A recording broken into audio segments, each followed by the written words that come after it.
सच्चिदानंद रामाय गुरवे नमः।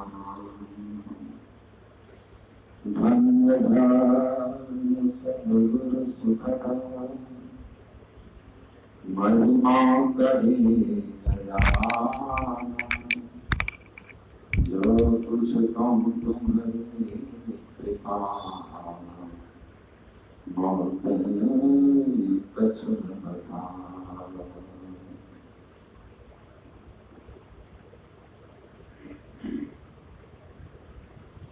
मंचस्थ चरण स्वामी श्री राममूर्ति जी महाराज, उपस्थित सत्संग प्रेमी महानुभावों, धर्मानुरागिनी माताओं एवं धर्मशीला बहनों,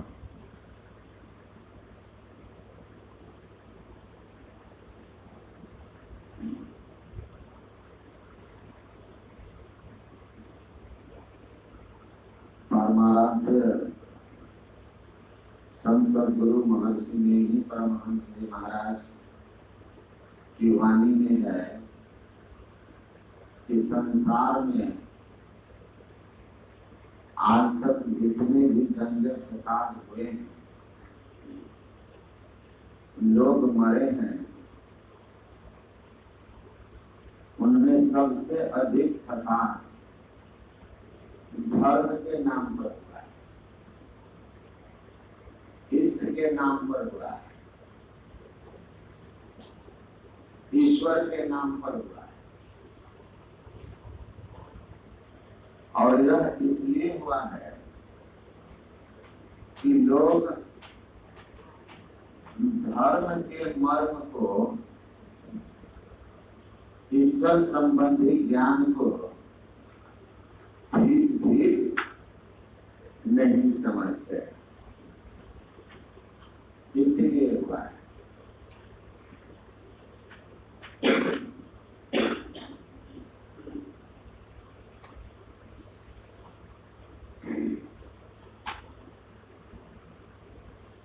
तो सबसे पहले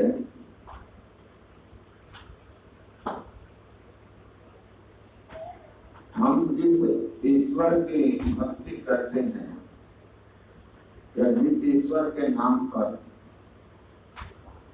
हम आपस में एक दूसरे से लड़ते झगड़ते हैं,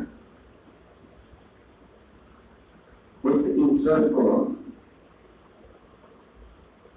स्वरूपतः जान लें तो झंझट समाप्त हो जाएगा।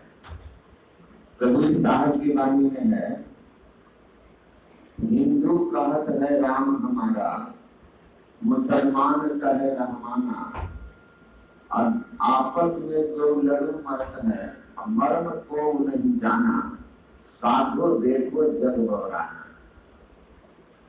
कबीर साहब कहते हैं कि देखो संसार किस तरह बौरा गया है।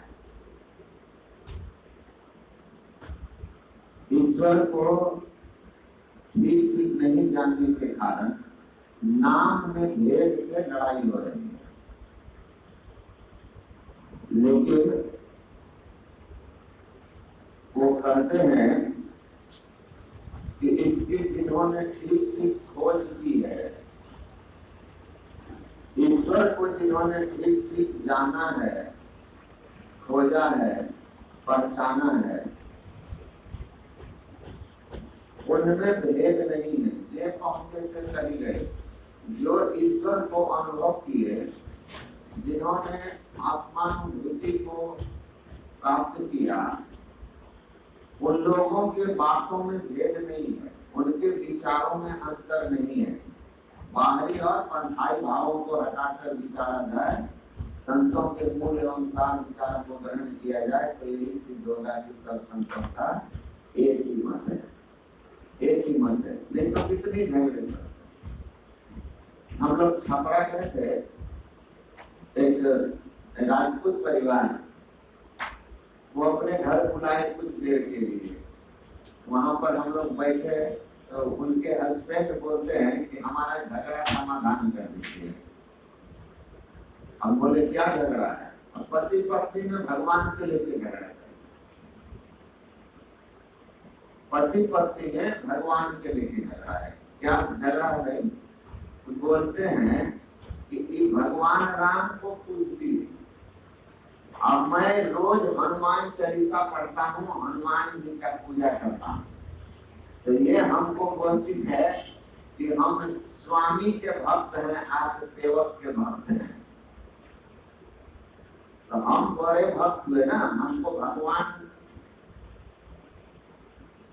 पहुंच है और आप उनके सेवक हनुमान थे। तो हनुमान जी का भक्त जो है वो छोटा होता है और भगवान राम का भक्त बड़ा होता है।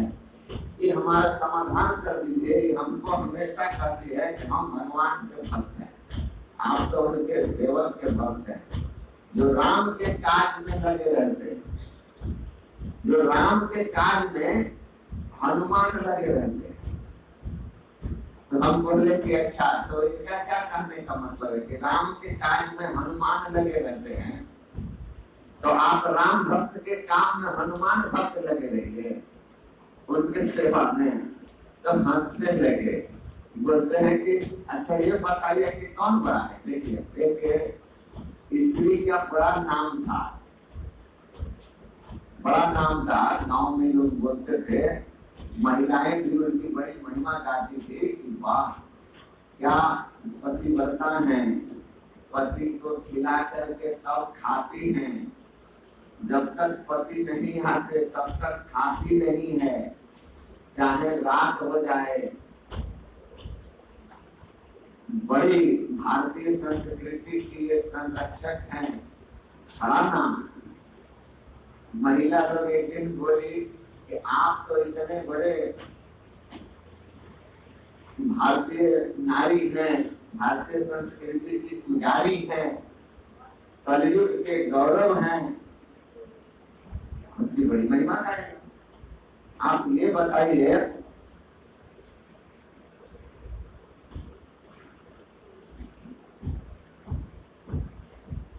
बताइए कि इतना बड़ा त्याग और तपस्या आप कैसे कर लेते? आधी आधी रात तक पति का इंतजार। बोली कि मजबूरी। बोली क्या मजबूरी है आपके साथ? बोली कि जब पति आते हैं खाना बनाते हैं तब हम भी खाते हैं, तो इंतजार तो करना ही पड़ेगा।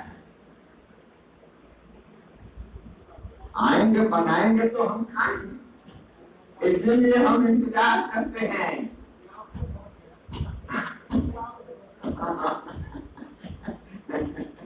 हम राम के भक्त हैं, समझ में मजबूरी है। तो वो बोलते हैं कि मजाक करते रहती है, चिढ़ाती रहती है कि हम राम के भक्त, आप हनुमान के भक्त, तो राम की सेवा हनुमान करते हैं तो आप हमारी सेवा करती है, तो हमको हमारा समाधान कर दीजिए। तो हम बोले कि अच्छा ठीक है, हनुमान जी और राम जी में क्या अंतर है इसको समझ लीजिए। हनुमान जी से भगवान राम ने पूछा था। कब पूछा था? जब लक्ष्मण जी के मन में यह प्रश्न हुआ कि वाल्मीकि आत्मज्ञानी है और संत की जो भक्ति है वाल्मीकि की और वशिष्ठ जी महाराज की जो साधना की ऊंचाई है, उतने बड़े भक्त हनुमान जी नहीं है। लक्ष्मण जी के उस मनोभाव को भगवान राम ने समझा और उनको वस्तु स्थिति का ज्ञान कराने के लिए भगवान श्री राम ने स्वयं लक्ष्मण जी के सामने हनुमान जी से पूछा कि कृपा कर यह बताइए कि हमारे और आपके बीच में क्या संबंध है। हमारा आपका क्या संबंध है? तो हनुमान जी ने एक ही श्लोक में पूरा जो हमारे धर्म का ईश्वर संबंधी ज्ञान का निचोड़ है एक ही श्लोक में कर दिया, क्योंकि हनुमान जी बड़े बुद्धिमान हैं। क्या कहते हैं? देह दृष्टया सुदास्वस्मि, जीव दृष्टया त्वदंशः, आत्म दृष्टया त्वेवाहम् इति मे निश्चिता मति। देह दृष्टया सुदास्वस्मि, देह की दृष्टि से। अब आपको लग रहा होगा कि बहुत लोग बड़े ध्यान से मंच पर बैठ के सुन रहे हैं, एकाग्रचित्त। हो सकता है कि मोबाइल में वो अपना फोटो ठीक से खिंचवाने के लिए सावधान मुद्रा में हो, सुनने पर ध्यान कम हो, फोटो सही आए इस पर ध्यान ज्यादा हो। तो कहते हैं देह दृष्टया दासवस्मि, देह के दृष्टि से मैं आपका दास हूं। जीव दृष्टया त्वदंश का दास मतलब नहीं, दास आप सदगुरु के दास किसको बोलते हैं? सेवक। सेवक को दास बोलते हैं। कोई कोई आदमी बोलता है ना कि मैंने आपको अपना दास बना लिया। पांडव युवा में हार गए तो सर्कन सर्व कौरवों के दास हो गए थे, दुर्योधन गुलाम हो जाना। तो दास, मैं आपका दास हूं। और दास भाव में कैसा होता है आदमी? दास भाव कैसा होता है? दास भाव में कैसा होना चाहिए? एक संत हुए इब्राहिम, पहले वो राजा थे, सुल्तान थे, कबीर साहब से प्रभावित होकर के महात्मा हो गए थे। उन पहले आदमी बिकता था, गुलाम बना के लोग रखते थे, आदमी का व्यापार होता था, नर नारी को बेचा जाता था। और जमींदार लोग खरीद के अपने घर में रखते थे, उनसे सारा काम कराते थे। तो और ये भी सुने होंगे कि पहले राजकुमारियां जब विवाह होकर के जाती थी तो साथ में दास दासियों भी उनको दहेज में मिलता था। मन था दास दहेज में ही तो आई थी दासी। किनके साथ? कैकेयी के साथ। तो मंथरा आई थी तो कहते दास।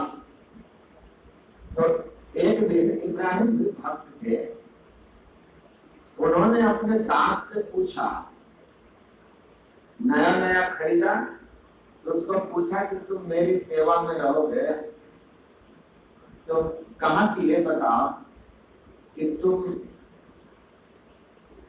क्या खाना पसंद करते हो? मैं बहुत आदर करता हूँ दास का भी, मेरी सेवा करोगे तो तुम्हारा ख्याल रखना हमारा कर्तव्य है। तो ये बताओ कि तुम क्या खाना पसंद करोगे? तो उसने कहा कि आप जो खिलाते हैं, आप जो खिलाते हैं। कहा कैसे वस्त्र पहनना पसंद करते हो? कहा कि आप जिस तरह का वस्त्र हमको देते। कहा तुम्हारा रहने के लिए किस तरह का जगह चाहिए? कहा जैसे जगह आप दे दे मेरे लिए वही अच्छा, जैसा वस्त्र दे दे वही मेरे लिए अच्छा। कहा कि तुमको हम किस नाम से पुकारेंगे, नाम तो बता दो। तो कहा आपको जो नाम अच्छा लगे उसी नाम से आप पुकार लेना, वही नाम मेरा। इब्राहिम सुल्तान कहते हैं कि तुम्हारी अपनी कोई इच्छा है कि नहीं? तुम्हारी कोई अपनी चाहना है कि नहीं है? तुम्हारी कोई अपनी पसंद है कि नहीं है? उस गुलाम ने कहा महाराज, गुलाम की दास की अपनी इच्छा कैसी? जो दास है, गुलाम है, उसकी अपनी इच्छा नहीं, उसकी कोई अपनी इच्छा नहीं। तब जो स्वामी की इच्छा वही मेरी इच्छा, जो स्वामी की व्यवस्था वही मेरे लिए सबसे अच्छा। इब्राहिम अपने आसन से उठ करके उसको हाथ जोड़ करके बोले, अरे जिस भगवान के भक्त, भगवान के दास बनने के लिए हम क्या क्या गुण होना चाहिए ये ग्रंथों में ढूंढ रहा था, उसको तुमने मुझे 2 मिनट के अंदर समझा दिया। आज से मैं तेरा, तू मेरा गुरु बन, मैं तेरा चेला हो गया। तो हनुमान जी भगवान के जब दास भाव में है, शरीर भाव में है, तो एक शरीर राम स्वामी का है, दूसरा शरीर हनुमान जी का है, दास का है। तो दास का जो शरीर है वह स्वामी की सेवा के लिए हरदम तत्पर रहता है, हरदम तत्पर रहता है। गुरु अंगद देव की सेवा में जब अमरदास थे तो कहते हैं कि कभी बैठते ही नहीं, हमेशा खड़े रहे। पूछा खड़े क्यों हो, खड़े क्यों रहते? कहा कि आप आवाज लगाएंगे और उठने में लेट हो जाएगा, सेवा में विलंब हो जाएगा, इसलिए खड़े ही रहे। आवाज लगे हद से आगे।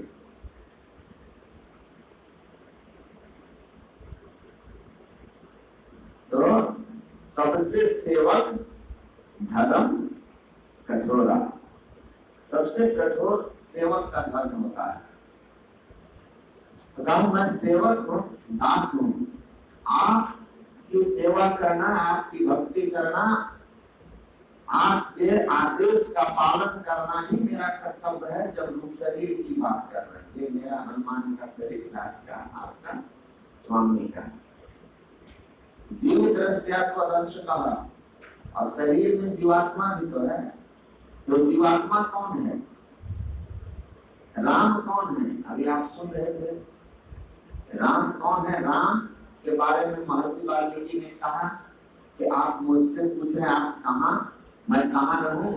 मैं आपसे पूछता हूँ कि आप कहाँ नहीं है। राम स्वरूप तुम्हारे वचन गोचर बुद्धि पर अविगत अपार नेति नेति निगम कहा। हे राम, वो कौन सा जगह है जहाँ आप नहीं हैं? स्वरूप अखंडित व्यापी चैतन्य, चैतन्य ऊपर नीचे आगे पीछे बाएं दाएं अंजन ब्रह्मे वेदमृतम प्रस्ताव ब्रह्म पश्चात ब्रह्म दक्षिण तत्सरेण अधस्समुदम प्रसरितम ब्रह्मे वेद विश्वेदम वरिष्ठम।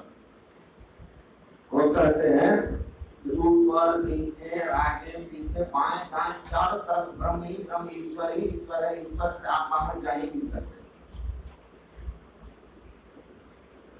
तो सर्वत्र ईश्वर, आकाश प्रभु जी व्यापक जन गगन रहानी। जो महाराज कहते परमात्मा इस तरह व्यापक है जैसे आकाश। आप कहीं बाहर कितनों दूर चले जाइए, आकाश के बाहर भी भाग सकते। तो ये ग्रह नक्षत्र तारे अनंत सबके सब आकाश में। आप राम कौन है? भगत हेतु भगवान प्रभु राम धर तनु।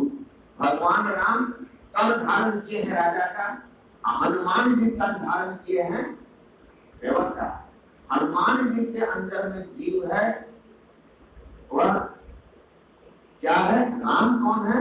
राम अनंत सत्ता ब्रह्म का स्वरूप है और जीवों के कल्याण के लिए नर्तन धरे उस शांत सूर्य राजा अकर्म को हम जी प्राकृत राजा भी अपने पास में सुना कि आपने तो नर्तन धारण किया है और समान मनुष्य और राजा की तरह आप अपना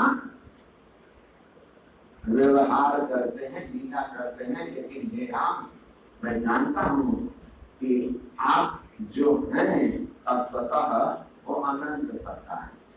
हनुमान जी कौन है? ईश्वर जीव अविनाशी। तो शरीर जीव भाव में जब हम हैं तो हम आप परमात्मा हैं और मैं आपका अंश हूँ। मैं आपका अंश हूँ। वो कहानी आपने सुना होगा, उपनिषद की कथा है कि श्वेत काम पढ़ करके जब आते हैं, उनके पिता ने कहा कि गुरु जी ने जो कुछ पढ़ाया सब कुछ समझ गए।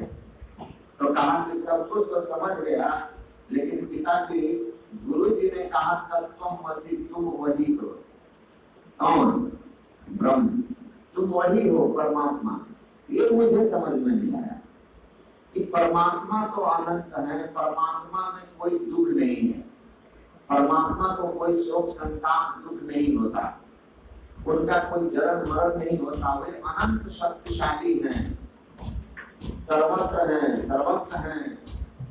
और हम तो जन्मने मरने वाला, सुख दुख भोगने वाला, दैहिक दैहिक भौतिक तापों में फंसा हुआ, काम क्रोध आदि विकारों से युक्त हूँ।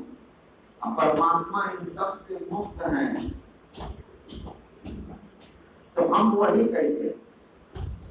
तब उनके पिता ने कहा कि पुत्र, मुझे प्यास लगी है, आप गंगा नदी से इस कमंडल में जल लेके आ। तो चला गया जल लाने, वहां से जल लेके आया। पिता जी उसमें ऋषि को थे, वो ऐसे आंख घुमाने लगे। कहा कि आप क्या देख रहे हैं इसमें?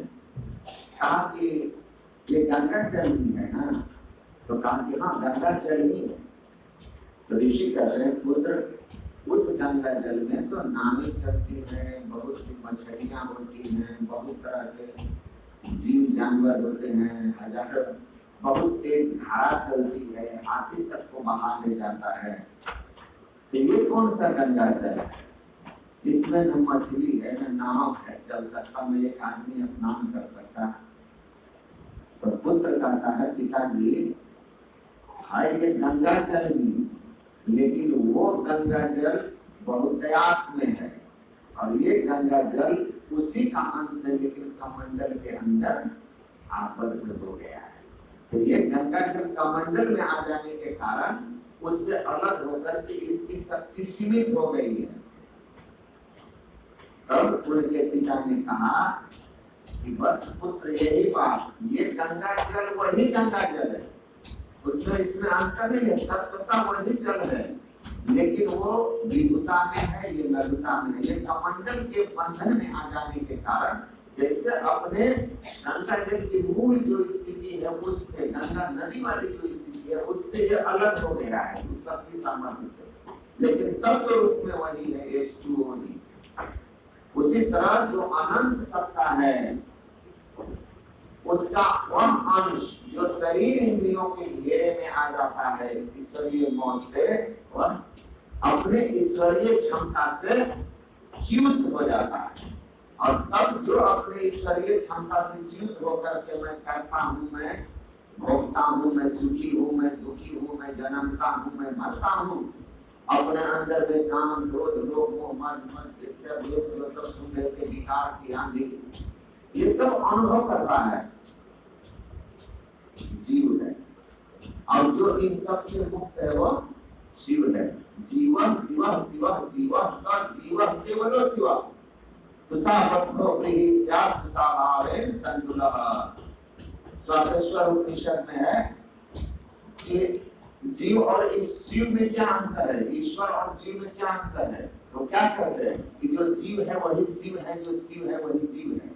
तो शिव अनंत है और जीव बंधन में है। ऐसा क्यों? तो ऋषि कहते हैं कि ये ऐसा इसलिए है कि धान और चावल के अंतर को समझ लो। चावल क्या है, धान क्या है? आप चावल खरीद के लाते थे या घर में बनाते थे तो बीजते थे ना, उसमें से धान निकालते थे।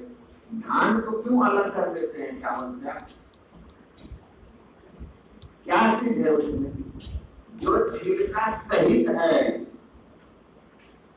वो चावल नहीं, धान है, और जो छिलका रहित है वो चावल है।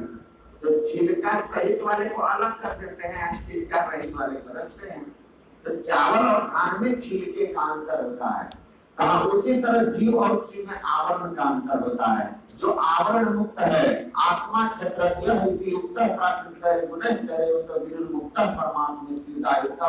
महाभारत का प्रसंग है, महर्षि भृगु का।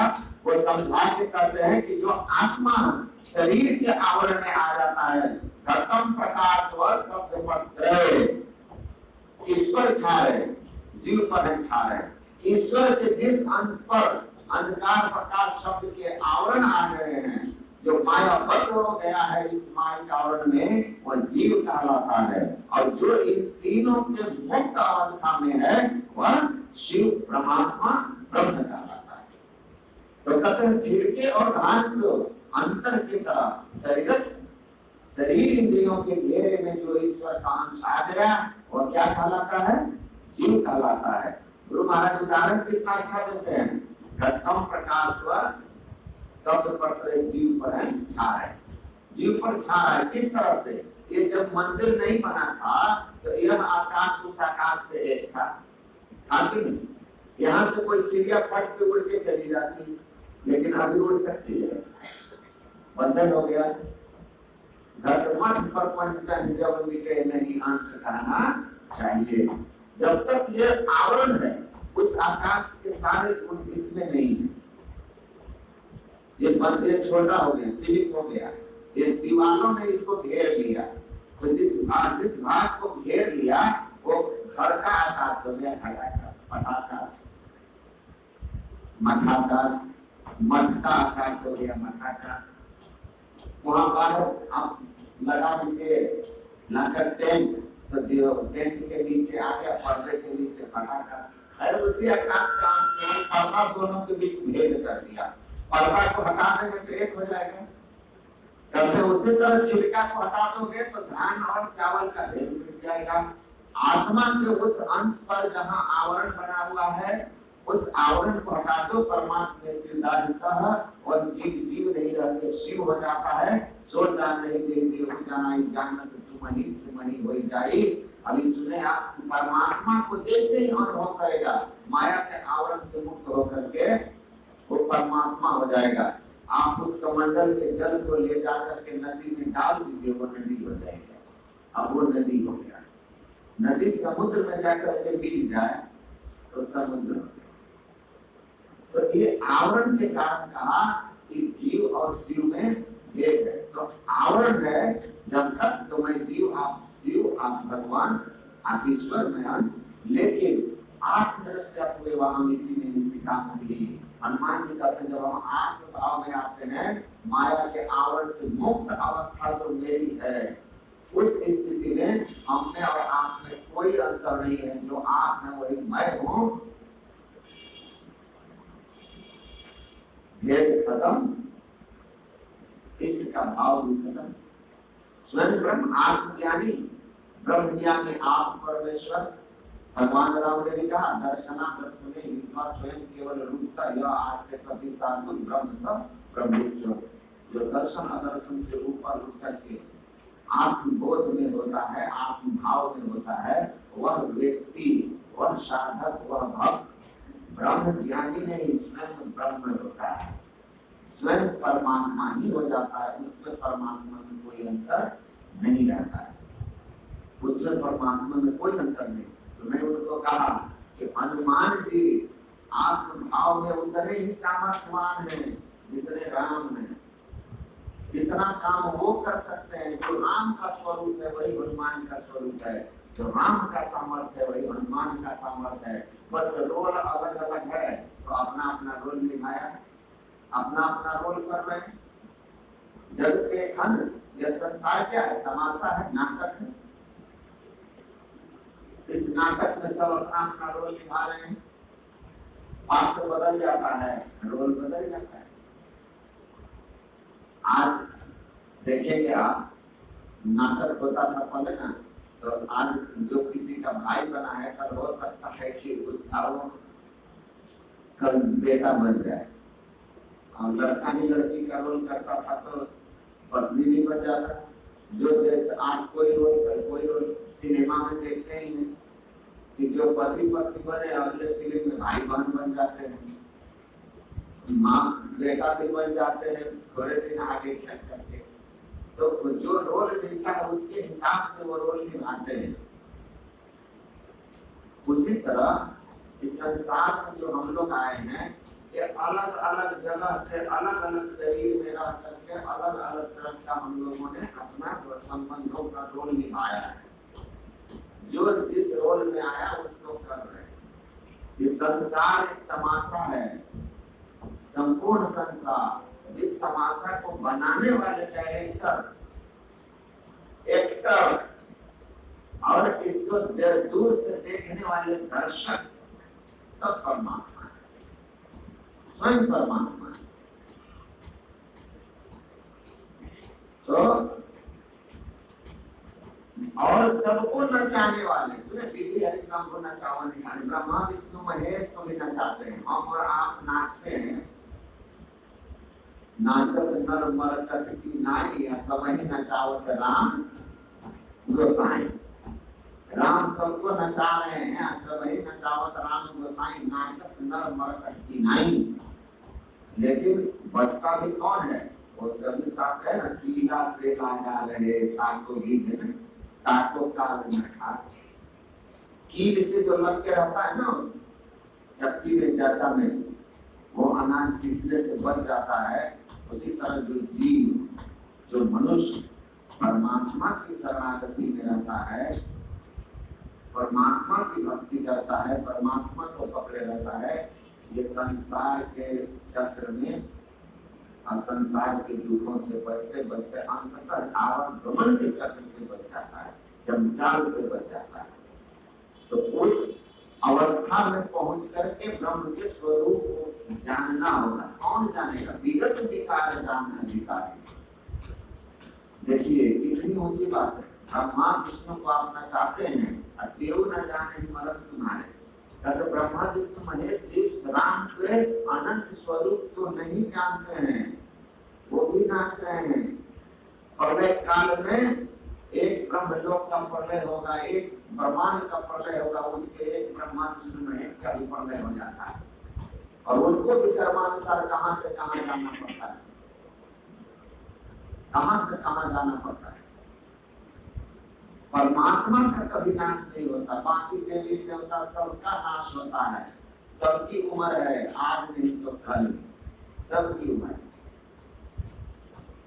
हमारा दिल छोटा, उनका दिल बहुत बड़ा होता है। लेकिन सबका है।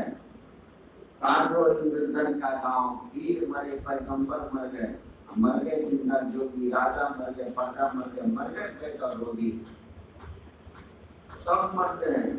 देवता भी मरते हैं, उनका भी पुण्य छीन से देव स्वर्ग से नरक।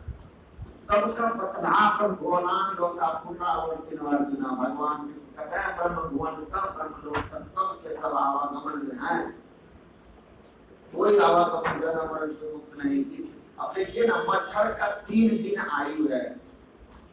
हम लोग एक दिन बैठे थे तो हम बोले कि 3 दिन में मच्छर क्या क्या कर लेता है। अब 3 दिन में मच्छर बड़ा होता है, सोचिए बड़ा भी हो जाता है, जन्म लिया बड़ा भी हो गया, और उसके बाद उसकी शादी भी हो गई, उनके भी बाल बच्चे हो गए, अब भी मर भी गए। 3 दिन ही उसकी बहुत लंबी आयु हो गई। मच्छर आदमी कोई 8 बरस, मतलब कोई जीव ऐसा है जो 5 साल जीता है, कुत्ता वगैरह अधिकतम 12 साल में मर जाते हैं, है ना। आदमी 60-70 रहे, 100 मैक्सिमम। तो सबका कछुआ 350 बरस तक, अजगर 1000 बरस तक, है ना। तो सबका अलग अलग अपना जीवन है, सबका अलग अलग आयु है।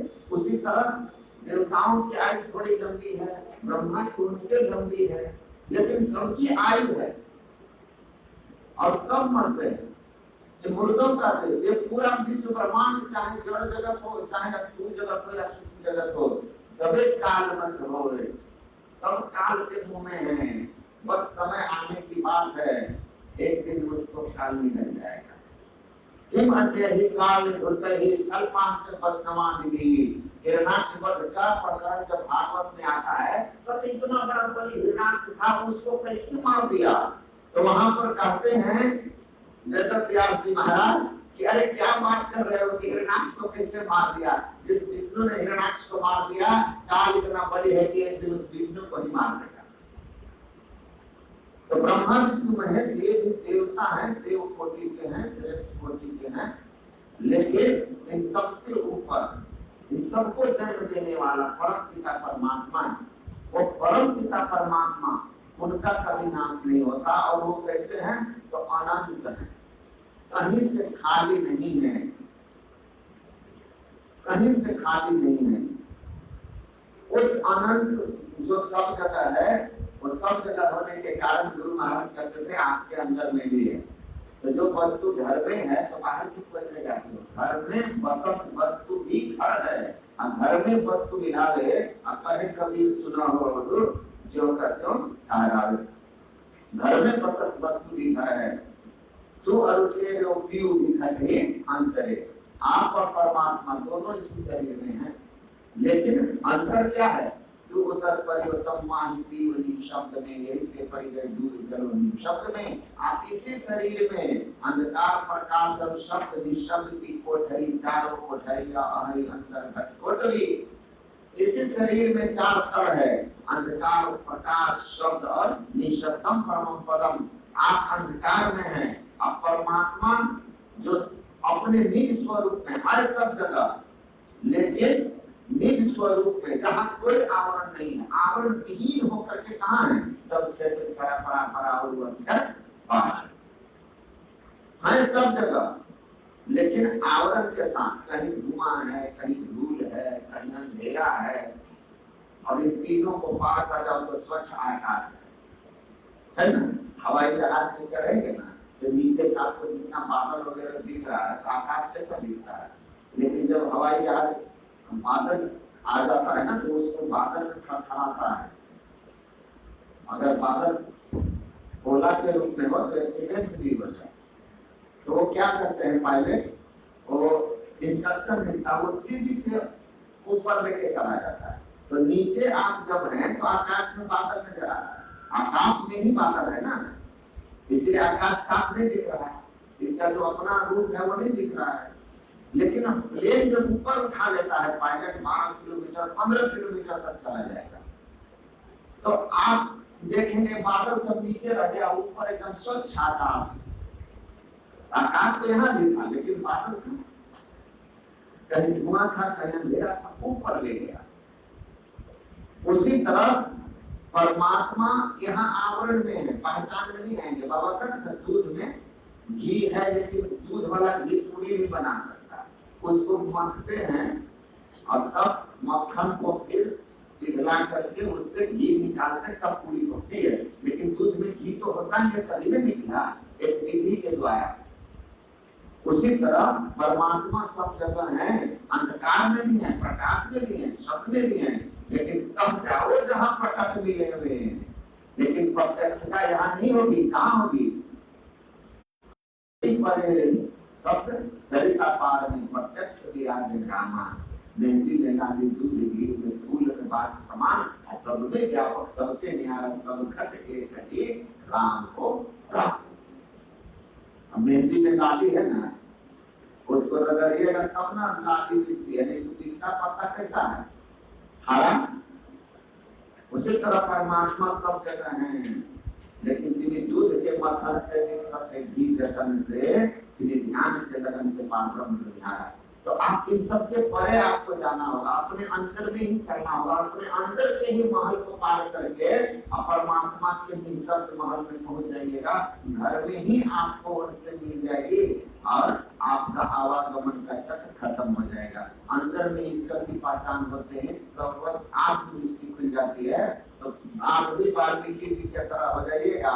आपसे पूछेंगे भगवान कहाँ रहते हैं, तो आप कहेगा कहाँ नहीं रहते हैं, आप सब जगह हैं, सर्वत्र हैं, लेकिन वो दृष्टि साधना करके आती है, उसी के लिए ध्यान है। बैठो ध्यान करो, विगत विकार का अधिकारी, आपको विकार रहित बनना होगा, अधिकारी बनना होगा। अब सोचिए कि ब्रह्मा विष्णु महेश भी अधिकारी नहीं है, तीनों के तीनों गुण के घेरे में है। हरि है गुण के बीच, संत है गुण से न्यारा। रजोगुण, तमोगुण, सतोगुण, इन तीन गुणों का जहाँ तक पसार है उसको प्रकृति कहते हैं, जल प्रकृति। और जहाँ तक इस प्रकृति का पसार है उस परमात्मा उस प्रकृति में अप्रत्यक्ष हैं, छिपे हुए हैं। अधिकारी बनने के लिए, परमात्मा को अनुभव करने के लिए आपको सतरस तम तीन गुणों के घेरे के ऊपर उठना होगा। और इस तीन गुण का घेरा जहाँ तक है, प्रकृति पार प्रभु, प्रकृति के परे प्रभु फकत अपने स्वरूप में है। तो प्रकृति पार प्रभु सब गुरुवासी, प्रकृति के परे है, सबके हृदय में भी है। तो आपको इन तीन पर्दों को पार करना होगा। तीनों गुण के घेरे का जहाँ तक तीन गुण का पसार है, इसको पार करना होगा। इसी के लिए आपको एक निष्ठ होकर के बैठ करके ध्यान करना होगा। मंत्र का जप करते फिरते करो, बैठ करके करो, फिर इस रूप का ध्यान करो, फिर दृष्टि योग करो। जब दृष्टि योग में अंतर दृष्टि खुलने लगती है, दृष्टि का चिंता होने लगता है, तो शब्द की धार खुल जाती है, अपने आप शब्द सुनाई देने लगता है। तो शब्द सुनाई देने लगता है, शब्द की धार खुल गई, उस शब्द को सुनते सुनते अंत में 7 शब्द सुनते हैं। और उस शब्द जैसे सुनेंगे ना, आप अधिकारी हो जाइएगा, प्रकृति के तीन गुण के घेरे को पार कर जाइएगा। पलटू साहब ने कहा, नाम अमोलक मिल गया। वही नाम अमोलक है जो ईश्वरीय शब्द है, जिसकी छोर ईश्वर से लगी हुई है, ईश्वर से जुड़ी हुई है। नाम आवाज पुकार, परमात्मीय पुकार, वो पकड़ लेंगे, मुख्य बजाइएगा। तथा नाम अमोलक मिल गया, पूर्ण प्रकट के भाग है जी। गगन की डोर पपी हा बोले, सुबह कुछ में जाती हो जी। अभी मोह की निद्रा में हम लोग सोए हुए हैं, अभी तो वही सब अच्छा लगता है। गुरु महाराज कहते हैं, घट में तेरे घोर अंधेरा सोई भरम का जामा हो, असंगत तारा सपन है तारा अंत न आवे कामा। ये काम नहीं आएगा, ये सब काम नहीं आएंगे, लेकिन यही अच्छा लगेगा, यही आप मांगिएगा, क्योंकि अंधकार में पड़े हुए हैं। तो मोह की रात्रि में पड़े हुए हैं, इसीलिए अभी आप जगे हुए नहीं है। तो जैसे जाग जाओगे, आत्मज्ञान में उठ जाओगे, दरिया जाके ब्रह्म दिशी, सो जाएगा फरमान, ब्रह्म ज्ञान हो जाएगा। सुबह उसमें जागी होती, चिराग जले दिल तेल बाती, नहीं दिया नहीं आग रहेगी। अब पलटू देखी के मगन भया, छूटा त्रिगुण दाग है। ये जो विकार था ना, 17 स्तंभ 3, वास्तव में ये 3 गुण के अंदर में रहने से ही काम क्रोध सब विकार उत्पन्न होते हैं। इसलिए कहा, जब दर्शन करना चाहिए तो दर्पण मादक रहिए, और जब दर्पण में लगा काई तो दर्श कहाँ से पाई। दर्शन करना चाहते हैं तो दर्पण आईना को साफ करते रहिए, तो चेहरा साफ साफ दिखेगा। और नहीं तो जब दर्पण में लगा काई तो दर्श कहाँ से पाई। एक पति पत्नी बाहर से आकर के 2 मंजिला मकान पर किराया में रहते, अब पत्नी रोज उठकर अपने पति से कहती थी, पड़ोसी कितना गंदा है, गाड़ी भी साफ नहीं करता है। महिला कहती है, कपड़ा में सरफ डालती होगी लेकिन कपड़ा भी साफ नहीं करती है, कपड़ा भी देखिए कैसा गंदा लगता है, सफेद कपड़ा किस तरह का लगता है, गाड़ी सब भी गंदा है, छत भी गंदा है। रोज शिकायत करती पड़ोसी की। तुरंत उसका पति रोज सुनता था, कुछ बोलता नहीं था। एक दिन सुबह उठी तो बोलती है, वाह वाह, लगता है इस लोगों को और कुछ समझ हो गया, गाड़ी भी कर रहा है आज साफ है, कपड़ा भी एकदम क्लीन कर दिया है, बिल्कुल साफ सुथरा है, लगता है अब कुछ संस्कार बदला है। उसका पति बोला, संस्कार उसका तो तब से ही बदला हुआ था, संस्कार तुम्हारा खराब है। हम समझे नहीं, कहा जिस खिड़की से देख रही थी ना, जो शीशा लगा हुआ है खिड़की में, उसका शीशा दूसरे तरफ से गंदा था। तो गंदा शीशा की तरफ से देखिएगा तो क्या दिखेगा, सब जगह गंदा नहीं दिखेगा ना। काला चश्मा पहन करके देखेंगे तो क्या दिखेगा, काला दिखेगा। आपकी दृष्टि है काला, तो कैसा देखिएगा काला। तो जिसकी दृष्टि चर्म चक्षु में फंसी हुई है, प्रकृति में फंसी हुई है, तो उसको क्या दिखाई देगा? ब्रह्म नहीं, संसार दिखाई देगा। तो दृष्टि निर्मल हो जाएगी आपकी। त्रिगुण के भेद, 17 स्तंभ, प्रकृति के पसार को जैसे ही आप अंतर साधन करके पार कीजिएगा, तब आपकी आप दृष्टि निर्मल हो जाएगी, आप अधिकारी पुरुष हो जाइएगा, आपको चैतन्यमयी दृष्टि प्राप्त हो जाएगी, ज्ञानमयी आत्मदृष्टि प्राप्त हो जाएगी, और उस दृष्टि से प्रकृति के कण कण में समाया हुआ परमात्मा आपके लिए प्रत्यक्ष हो जाएंगे, प्रत्यक्ष हो जाएंगे। अगर हमारे आंख में या आपके आंख में एक्सरे वाली मशीन की शक्ति आ जाए, तो यहाँ जितना आदमी बैठे हैं केवल हड्डी नजर आएगा कि नहीं आएगा? एक्सरे मशीन में क्या आता है? हड्डी आता है ना। हमारे आंख में ही एक्सरे मशीन हो, तो हम यहाँ देखेंगे तो कोई औरत हमारा हमको दिखाई देगा? खाली हड्डी का ढांचा दिखाई देगा, भेद दृष्टि खत्म, हड्डी हड्डी। उसी तरह संत की दृष्टि होती है आत्मदृष्टि, वही त्रिगुण को पार कर जाते हैं, अधिकारी हो जाते हैं, जो दृष्टि और ध्वनि योग साधन ये हटाना चाहिए। दृष्टि योग और नाम योग की साधना करके वो आत्मज्ञान प्राप्त हो जाता है। सब में जिससे आत्मा सबही से न्याली हो, सदगुरु भेद बताया खोली कर्म निवारी हो। मीराबाई कहती है सदगुरु की सदयुक्ति से साधना की, बहुत दृष्टि प्राप्त हो गई। अब हम सब में एक ही एक दर्शन आ रहा है, सब में एक, तो आत्मज्ञान हो जाता है अंतर साधन करके। नहीं तो बड़ा चल जाएगा। उधर एक शांत निकला, हमारे जो साथी लोग आए काम करने, आगे रूम छोड़ के, और वो इतना तेजी से चल पड़ता, हमको कहे परमात्मा रहता है, बहुत जहरीला है। हम बोले भगाना तो पड़ेगा ना, बड़े भाग रहा था।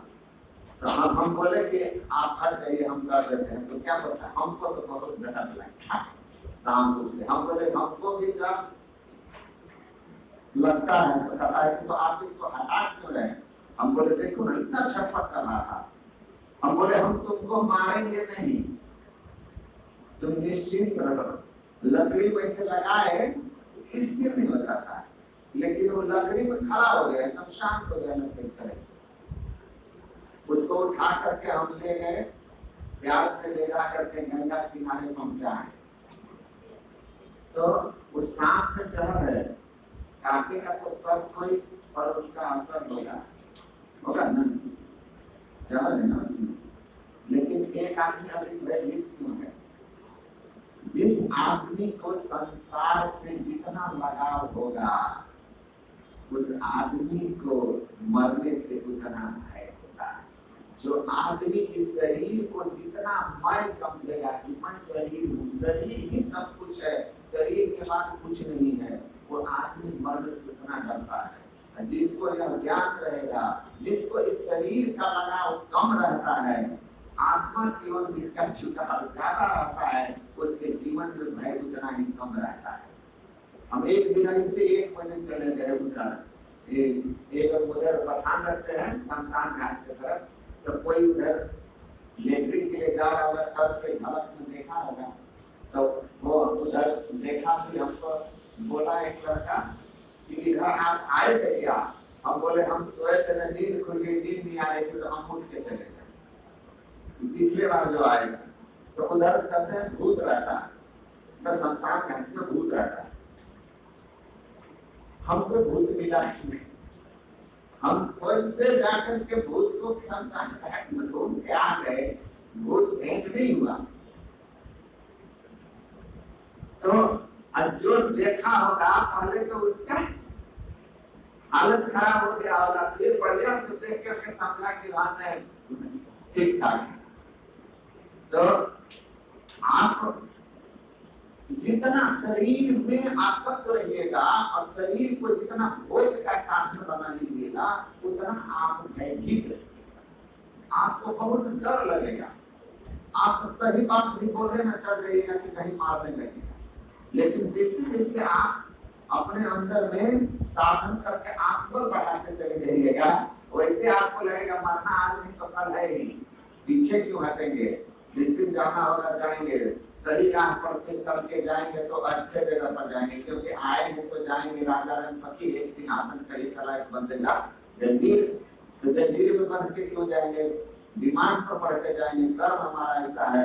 तो जब आप सही साधन भजन करिएगा तो मनोबल बड़ा हो जाता है, आत्मबल मजबूत हो जाता है, आदमी सत पर खड़ा हो जाता है। अनेक छोटी छोटी बात से आप थर थर करिएगा। लड़ेगा उधर कुत्ता, जो कुत्ता लड़ने लगा यहाँ आपका पैर कांपने लगेगा। सियार मंदिर में घुस जाएगा तो आप रूम बंद कर लीजिएगा। तो ध्यान भजन सत्संग करते रहना है, चलते फिरते जब ध्यान करते रहना है। जीवन है और कब चला जाए इसका कोई भरोसा नहीं है, इसीलिए अपने जीवन को सही दिशा दीजिए और जीवन को सार्थक कीजिए। भगवान सब जगह है और उस सब जगह वाले भगवान को देखने वाली आंख हमको खोलनी है, उसके लिए ध्यान करना है। जब तक आंख नहीं खुलेगी आपकी दृष्टि वाली और अपने आत्मा का बोध नहीं होगा, तब तक किसी का दर्शन कर लीजिए इस आंख से, आपका जन्म मरण खत्म नहीं होगा। बोलिए श्री सद्गुरु महाराज।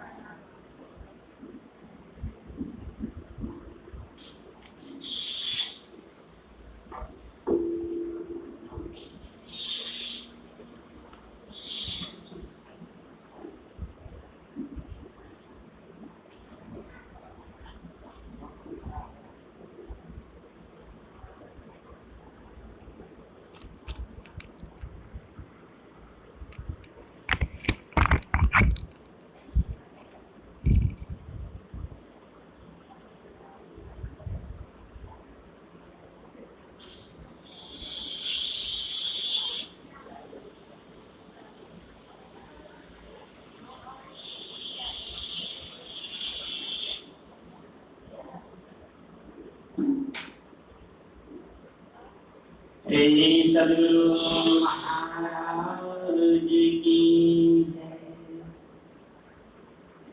श्री सद्गुरु महाराज की जय।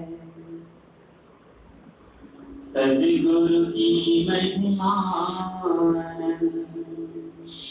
संत किया पुकार, लोचन अनंत भारिया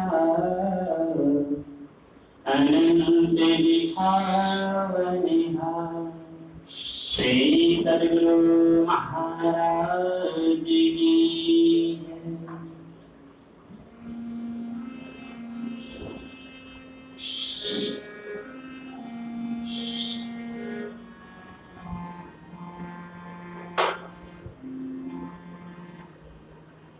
भजने बिना भजने बिना भजने बिना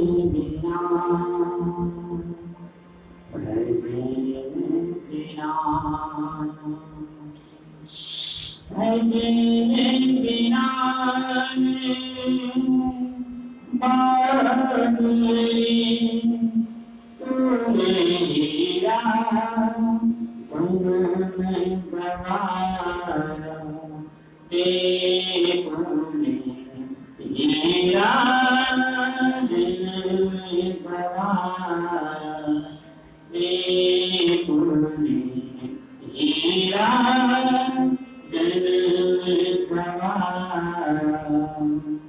भजने बिना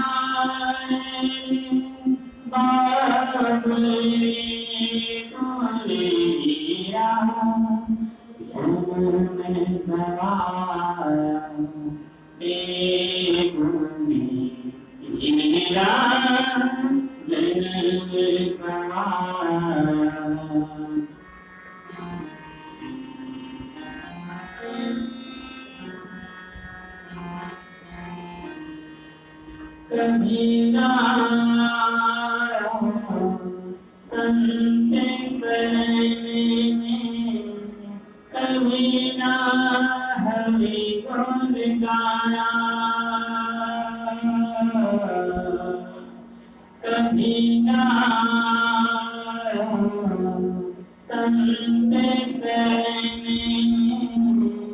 कभी ना हरि गुण गाया बही बही मारे बही किनारे बही बही मारे बही किनारे जो बोया तो खाया तूने जो बोया तो खाया तूने तेरा जन्म गवाया तूने तेरा जन्म गवाया भजन बिना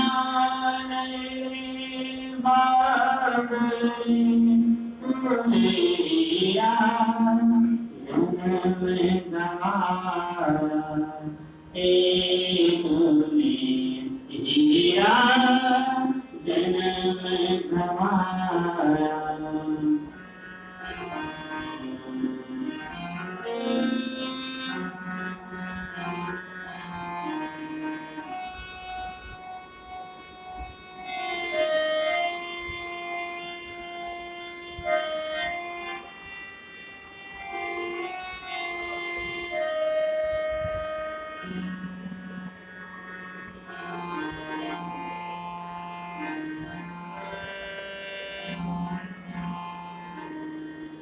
यह संसार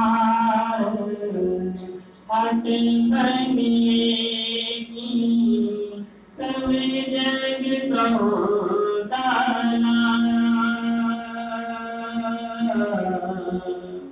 यह संसार हट बनेगी सब जग सौदाना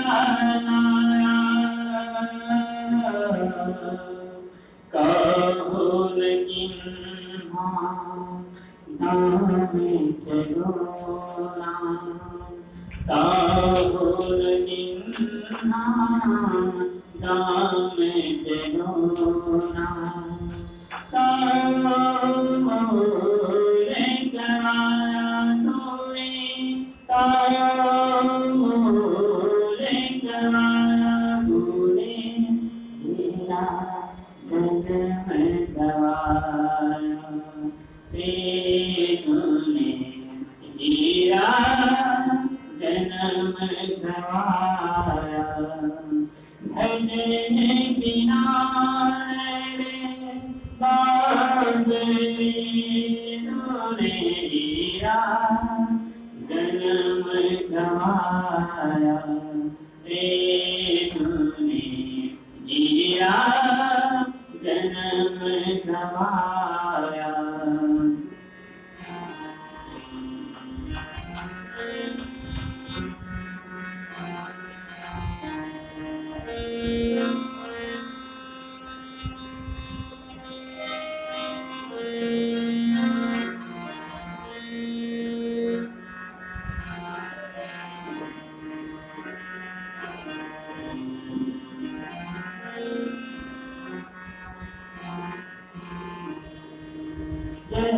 संसार बोले से बोले का लाली दे लुभाया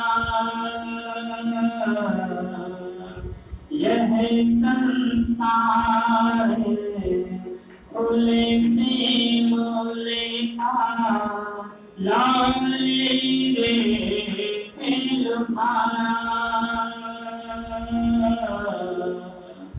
मारत सोने रोई जबरीक से मारत सोने रोई जबरीक से सिर धोरी धोरी पछताया तूने सिर धोरी धोरी पछताया तूने तेरा जन्म गवाया तूने हीरा जन्म गवाया भजन किया बाबरे तूने हीरा जन्म गवाया तूने हीरा जन्म गवाया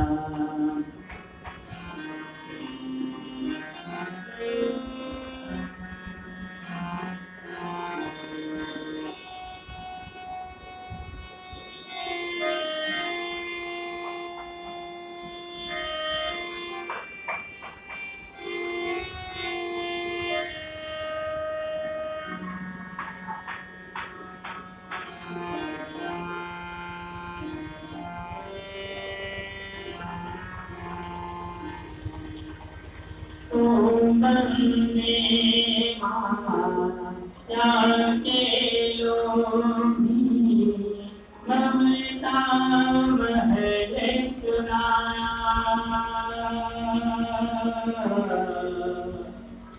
तू बंदे माया के लोभी ममता महल चुराया कहते कबीर राम भजे बिना कहते कबीर राम भजे बिना अंत समय दुख पाया तूने अंत समय दुख पाया तूने हीरा जन्म गवाया तूने हीरा जन्म गवाया भजन बिना बाबरे तूने हीरा जन्म गवाया तूने हीरा जन्म गवाया तूने हीरा जन्म गवाया तूने हीरा जन्म गवाया सद्गुरु महाराज की सद्गुरु महाराज की कुछ बाबा का प्रवचन अगर सुनना चाहते हैं तो कृपया इस चैनल को सब्सक्राइब करें। श्री सद्गुरु महाराज की जय। आरती संग सतगुरु की जय। अंतर जो लखनी जय मात तनयनी जय दीपक प्रकाश करी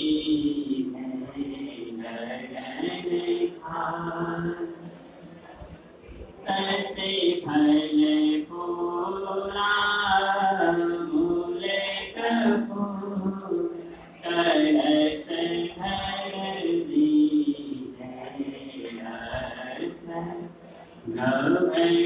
गवतारे मुक्ता है ओ है प्रेमान लोभी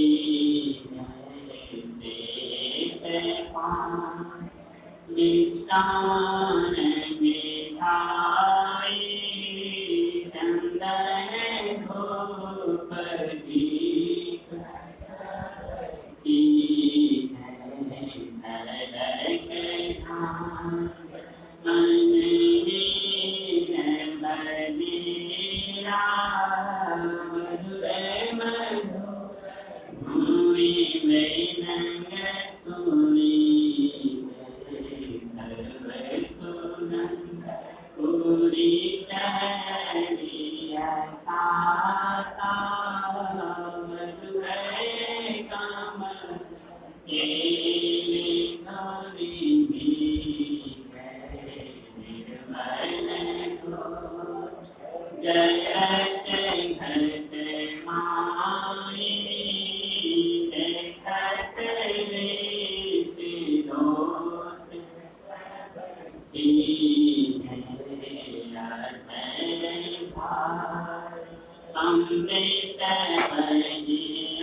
तुम्हारी चल चलो वीरसरी मोटे भाई चले हो जाए लड़कियाँ लगी दिल की है अधर पैरा के गुरुबर सारे अगम तस्बी है नम कर गुरु धामा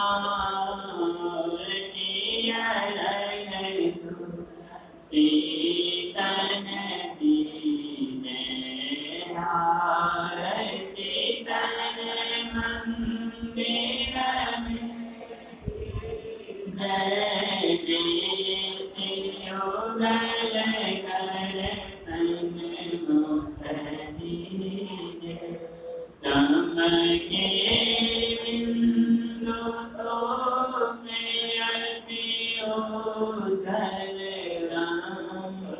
ज्योति अनुपम लखनी जय जय जय रूप रमाना निरखी ज्योति तजरी सब सुरते अभ्यास